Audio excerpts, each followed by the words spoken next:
guys, na-miss niyo ba ako? Lang ulit ako magbablog kasi kayo nanonood. Kaya tuloy akong mag-rest over ngayon. Binigyan niyo pa akong trabaho.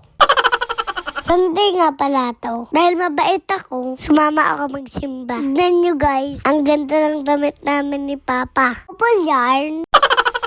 Sobrang kulit ko na dyan. Kasi inaantok na ako niyan. Pero ayaw ako patulogin ni Papa. Kasi alanganin daw yung oras. Ay, anong gagawin? Kailangan ko nanto.